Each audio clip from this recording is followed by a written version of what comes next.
एक दिन भी अगर नॉर्मल चला जाए ना एज अ बार्सिलोना फैन तो कंसीडर योरसेल्फ लकी। अब मुझे समझ आ रहा है कि निको विलियम्स ने क्यों बार्सिलोना को चूज नहीं किया। एक साल पहले जब हमने इनीगो मार्टिनेज के हाथ पैर जोड़ के उसको साइन किया था और उसे ये कहा था कि भाई रुक जा, उसको उस टाइम भी सऊदी से अच्छे अच्छे ऑफर्स थे, बड़े बड़े क्लब्स ने उसे ऑफर दे रखे थे।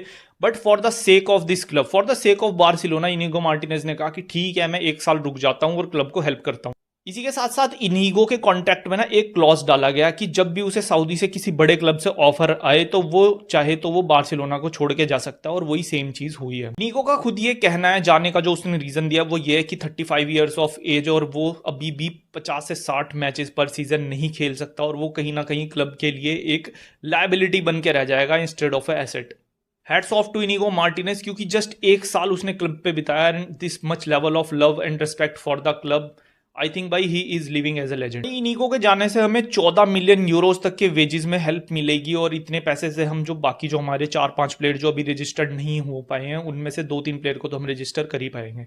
वहीं दूसरी तरफ है टर स्टेगन। भाई क्या बोलूं बस मैं इस बंदे को, टर स्टेगन को अभी ना जुलाई में एक इंजरी हुई थी जिसकी वजह से 4 से 5 महीने वो बहुत ही आराम से बाहर बैठने वाला है। बार्सिलोना का ये कहना टर स्टेगन को कि तू 4 से 5 महीने बाहर बैठने वाला है तो ये जो मेडिकल रिपोर्ट है तेरी इस पे साइन कर दे, क्योंकि इस पे जैसे ही तू साइन करेगा हम ये रिपोर्ट जाके ला लीगा को दिखा देंगे, जिसकी वजह से होगा क्या, हमें ये फायदा होगा कि तेरी जो 80% जो सैलरी है उसके बेसिस पे हम 1-2 बचे हुए प्लेयरों को और रजिस्टर कर पाएंगे। अगला बंदा इतना बड़ा बेशरम है, मतलब आई थिंक इनीगो मार्टिनेज को देखो यार, बस एक साल वो रह के गया और ये बंदा 10 साल या उससे भी ज्यादा से क्लब में है, and this type of respect and मतलब क्या है यार, ये कर देना उस पे साइन। 3-4 महीने तो तू वैसे बाहर बैठने वाला है, ऑलरेडी हमारे पास 3 कीपर हैं, तुझे तो अगर तू फिट हो भी गया तुझे खिलाने भी नहीं वाला कोई।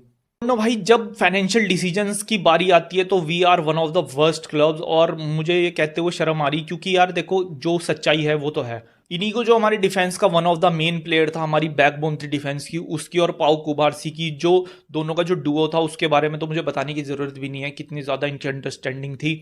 उसे हमें बेचना पड़ रहा, और टर स्टेगन जो कि पता नहीं कब से हमारे लिए खेला ही, उसने स्टार्ट ही नहीं किया, इंजर्ड ही रहता है, वो क्लब में रुक रहा है। आई डोंट नो भाई ये क्या चल रहा क्लब में, मतलब मुझे नहीं समझ आ रहा। Last season defensive lack of reinforcement की वजह से ही हम सेमीफाइनल में हारे थे, नहीं तो there was not a single chance कि बार्सिलोना सेमीफाइनल में हार जाती। और इस सीजन मुझे जो सिनेरियो है वो इवन वर्स्ट लग रहा। हाईलाइन टैक्टिक्स फॉर्मेशन ये सब चीजें तो बाद की बात है, पहले हमारे पास प्लेयर तो हों खेलने वाले।